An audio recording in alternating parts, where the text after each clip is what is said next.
მოგესალმებით, როგორც წინა გადაცემებში შეგპირდით, გაგაცნობდით წარმატებულ რაჭველ ახალგაზრდებს და სწორედ ამ თემატიკის ფარგლებში დღეს მე ვიმყოფები ამბროლაურის აგრანოვაჩაძის სახელობის სტადიონზე და მინდა გაგაცნოთ წარმატებული რაჭველი ახალგაზრდა, ძალიან წარმატებული 16 წლის კეცო მეტონიძე, რომელიც არის რაჭა 2020-ის კაპიტანი საფეხბურთო კლუბის და საქართველოს ქალთა ფეხბურთის ეროვნული ნაკრების თავდამსხმელი 16 წლის ასაკში.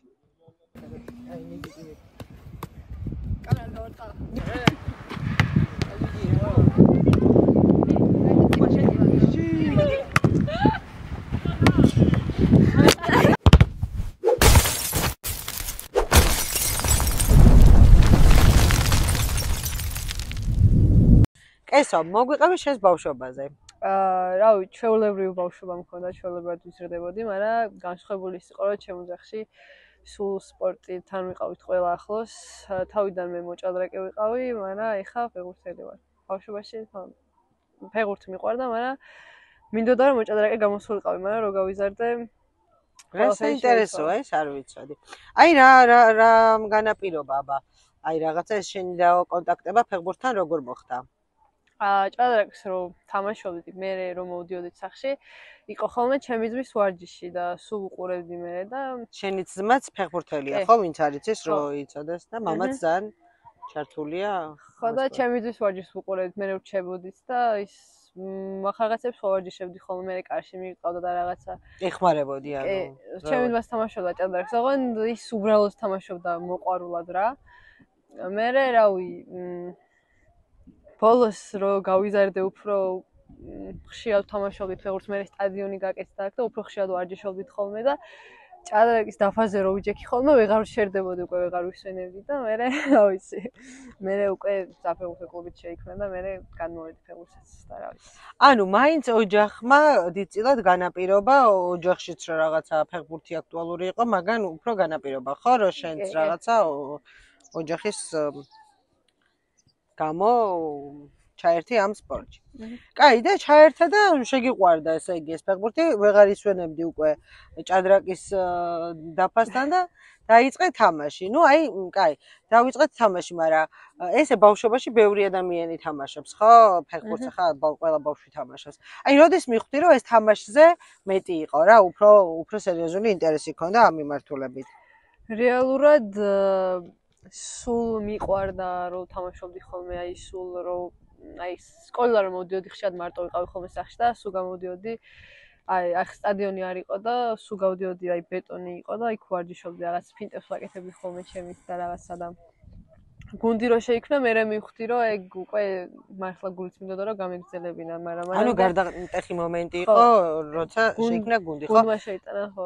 აი რომ უთხრათ ახლა ჩვენს მსმენელსაც, რა გუნდზია საუბარი? ეხლა სადაც თამაშობ რაჭა 2020 არის. რაჭა 2020. და ანუ ეს იყო უკვე გარდამტეხი მომენტი, რომ შენ უკვე პროფესიონალურად მიუდექი ამ საკითხს. ვინ იყო შენი პირველი მწვრთნელი? ჩემი პირველი მწვრთნელი იყო და არის ლაშარატიანი და რა ვიცი, ერთად მოვდივართ უკვე მე-5 წელია. ძალიან კარგი. კესო, ანუ ეს უკვე რომ რაღაცა გამორჩეული მოთამაშე იყავი რაჭა 2020-ში, ეს ალბათ რაღაც ნუ мотиваციას გაძროდა, მაგრამ აი როგორ დაიწყო შენი სანაკრებო კარიერა? იმიტომ რომ მე ვიცი რომ შენ თამაშობდი 17 წლამდელთა ნაკრებში, ხო? მე 19 წლამდე და მე ხა უკვე ხარ ნაკრები საქართველოს ქალთა ფეხბურთის ნაკრების თავდამსხმელი. აი თავიდან დავიწყოთ რა, აი 17 წლამდე ნაკრებში როგორ მოხვდი? ზუსტად არ მახსოვს რომელი წელი იყო, მაგრამ 14 წლის ვიყავი და რო გავიგე რომ სინჯებზე უნდა წავსულიყავი, ძალიან ავნერვიულდი, იმიტომ რომ ზამთარი იყო და აი რაჭაში ვარჯიში შეუძლებელი იყო, სახში კი ვარჯიშობდი, მაგრამ იქ ხა სამდღიანი სინჯები იყო და ძირითადად ბურთსა უნდა გქონოდა შეხება და თოვლში ფიზიკურად შეუძლებელი იყო, მე ვარჯიშა და აი ძალიან ნერვიულობდი, მეთქი სინჯებზე რა იქნება და რაღაცა და სინჯებზე რომ მივედი, უკვე მაშინ მოვეწონე და მაგის მერე, ჯერ 17-ში ვიყავი, მერე 19-ში და მერე დიდებში. აი რა ემოცია, მე მგონია რომ ანუ რაღაცა ფეხბურთელისთვის ყველაზე აი ისეთია რა, შენი ქვეყნის ნაკრებში რომ გიწვევენ და აი რა ემოცია ქონდა პირველ ჯერ ახლა ნუ ფილმე წლამდეთა ნაკრებში რომ აგიყვანეს, აი როგორი ემოციით იყავი.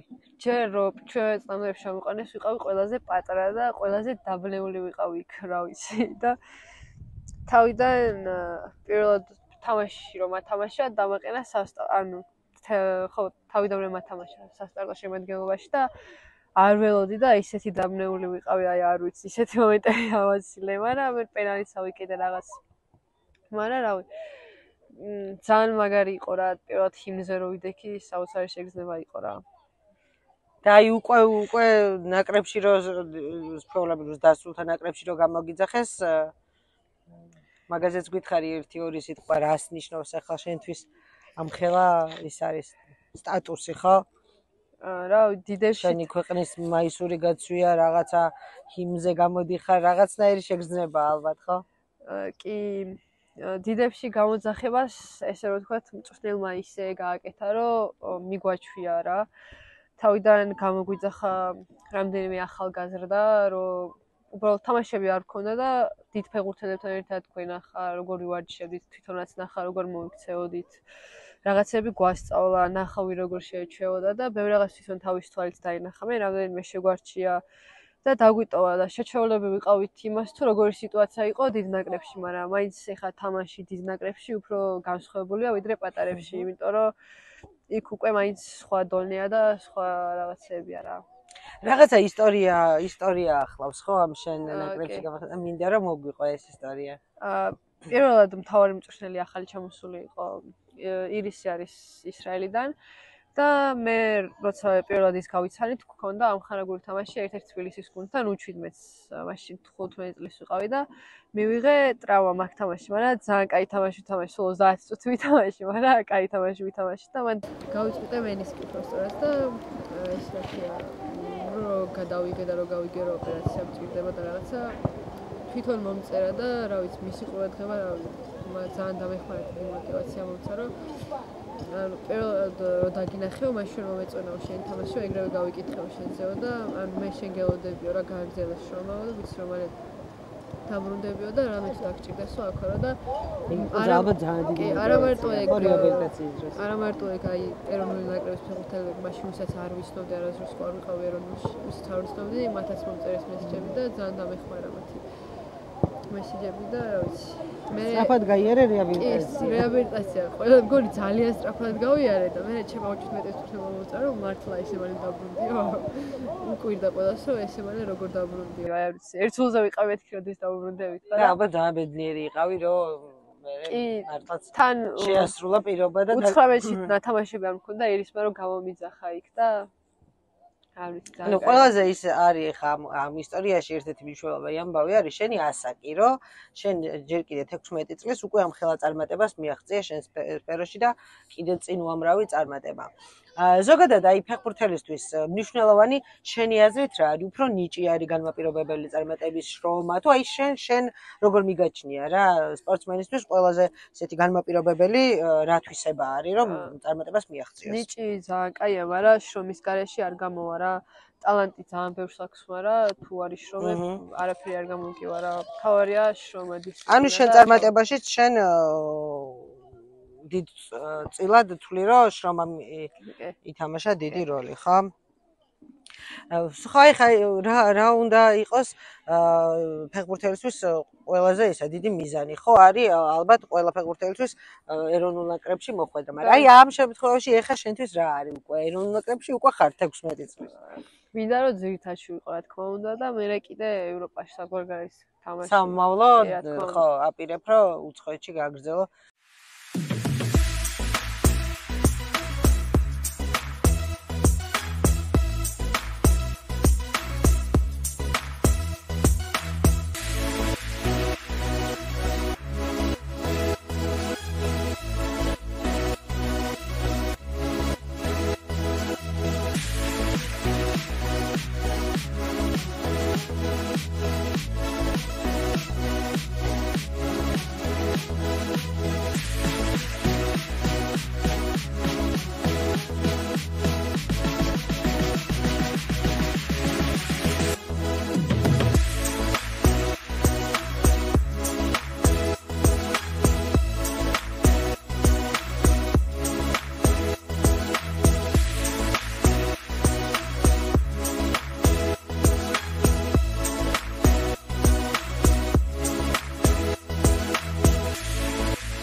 ესო წარმატებული თამაში გამოგივიდათ 6-0 დაამარცხეთ მეტოქე.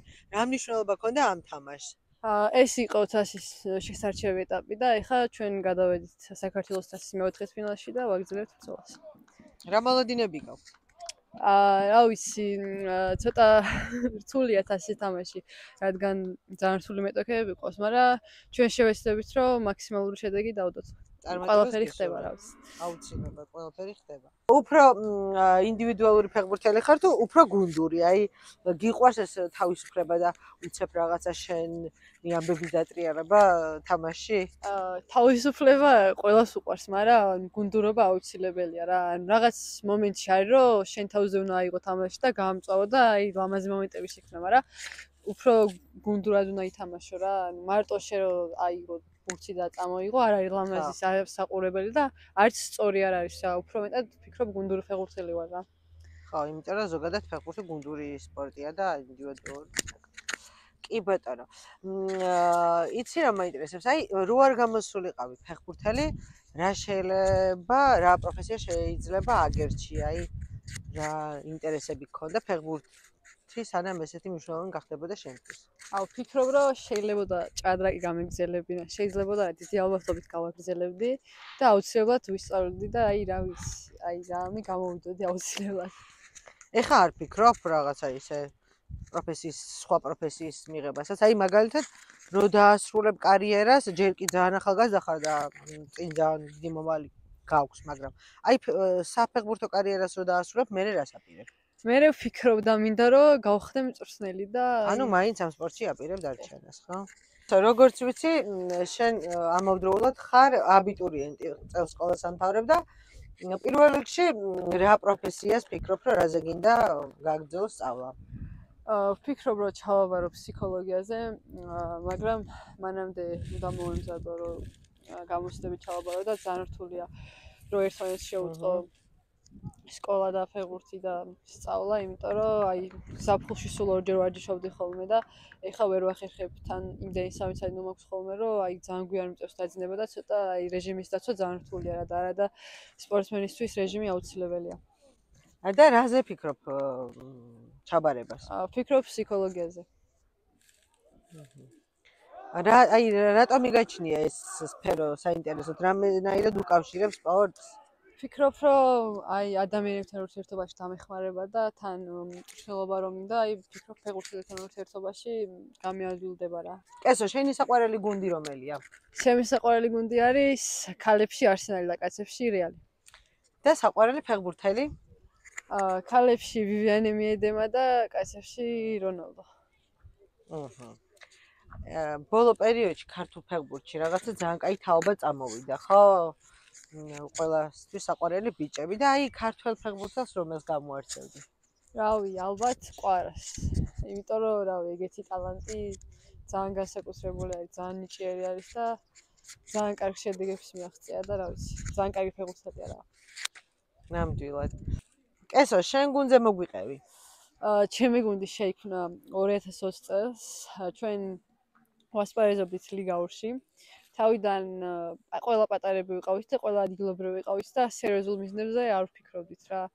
მაგრამ ნელ-ნელა როცა ბევრს ვარჯიშობდით და რაღაცა ჩვენი თავის რო დავიჯერეთ, გადავწყვიტეთ, რომ უფრო სერიოზულად შეგვეხედა. თავიდან კვირაში 3 ჯერ გქონდა ვარჯიში და მე უფრო ყოველდღე გქონდა და ყოველდღიურად ვაქციეთ რა ფეხბურთი ჩვენთვის და ანუ არ გქონდათ მოლოდინები, ხო, რომ რაღაცა ეხლა? არა, თან პატარები ვიყავით, 12 წლის ბავშვები ვიყავით რაღაცა და შობლებს სხვა წრეებზეც დაყავდათ ბავშვები რაღაცა და აი 3 დღე კვირაში ახერხებდა რომ მოსულიყო, ზოგი ვერც ახერხებდა და სხვათა შორის ძალიან ბევრი ბავშვი იყო თავიდან 25-ნი ვიყავით, მაგრამ ზოგმა სერიოზულად შეხედა, მე ზოგმა რაღაცა ზოგმა სწავლა გააგრძელა და ნელა შევცოტავდით რა. მე პირველ წელს სხვათა შორის თავიდან ბოლო ადგილზე ვიყავით, ყველა თამაშს ვაგებდით, მაგრამ ერთი პერიოდი იყო მთელი აგვისტო ვივარჯიშეთ, ძალიან ბევრი რა, ყველაზე კარგად ვივარჯიშეთ, ყველაზე კარგად მაქვს ეგ პერიოდი, იმიტომ რომ მაქედან რომ დავბრუნდით და ჩემპიონატი დაიწყო, მაშინ იყო კორონას პაუზა, მოვიგეთ ყველა თამაში აბსოლუტურად რა. მაგის მერე გავედით მესამეზე ჩემპიონატში, მერე გავედით მეორეზე, მერე გავედით მესამეზე, მერე ისე მეორეზე გავედით და მერე ვითამაშეთ, შარშან ვითამაშეთ პლეი-ოფის მატჩი ხობში და გავიმარჯვეს და გადმოდის უმაღლეს ლიგაში. ალბათ 4 წელი, 5 წელი ბრძოლობდით რომ უმაღლეს ლიგაში გვეთამაშა და რა ვიცი, სულის მივაღწიეს და თამაშობთ რა და სხვათა შორის ძალიან კარგად ავუღეთ ალღო ამ ჩემპიონატს რა. ფიქრობთ რომ გავიჭირდებოდა, მაგრამ იმდენი ვიშრომესთან ლეგიონერების ჩამოვიყვანეთ უფრო გაუძლიერეს და ფიქრობ რომ კარგი გუნდი დადგა ჩვენგან, იმიტომ რომ ისეთი გუნდები, აი ლიდერები რო არიან, აი სახლში ყველა თამაშზე ყველას კონკურენცია გაუწიეთ. გასულ თამაშებზე გვიჭირდა, მაგრამ აი სახლში აი აბსოლუტურად ყველასთან გოლი გავიტანეთ და რა ვიცი. ფაქტობრივად მხოლოდ 2 თამაში წავაგეთ სახლში, დანარჩენი ყველა მოვიგეთ, ან ფრევი თამაშით. აი ამაში ფეხბურთელებთან ერთად ალბათ დიდი წვლილი აქვს თქვენს მწვრთნელსაც, ხო? ორი სიყვარო გითხრა. კი, მწვრთნელს რა თქმა უნდა. რავი, ძალიან კარგი მწვრთნელი ყავს, ძალიან გვეხმარება. არ ვიცი, მართლა დიდი წვლილი არის მაგის, იმიტომ რომ აი ამდენი რაღაცა გააკეთა, ერთად მოვდივართ ამდენი ხანია. ფეხბურთელები ჩამოიყვანა.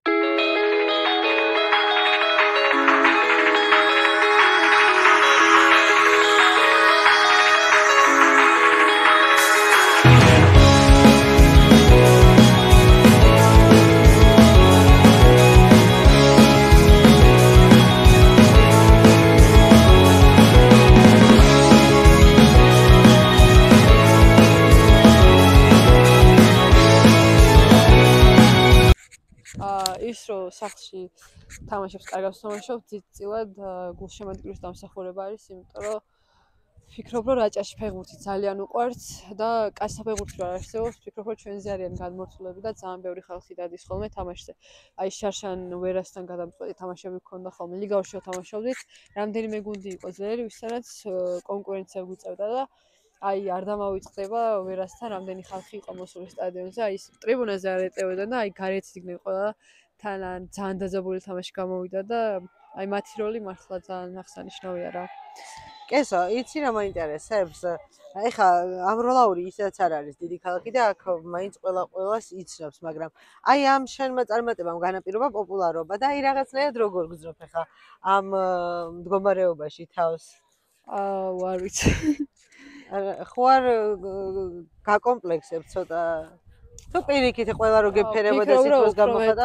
პასუხისმგებლობას მაგრძნობინებს ეს ყველაფერი და უფრო მეტ ვითხოვ უკვე ჩემი თავის და უფრო მეტი მინდა. ამდენ ადამიანს რო შენი იმედი აქვს, ალბათ რაღაცნაირად თამასაც რო უკვე მაღლა არის, აღარ ცდილობ რო ქვევით აღარ დაწიო, ხო? კესო, შენს ანგარიშზე რამდენი გოლი ითვლება?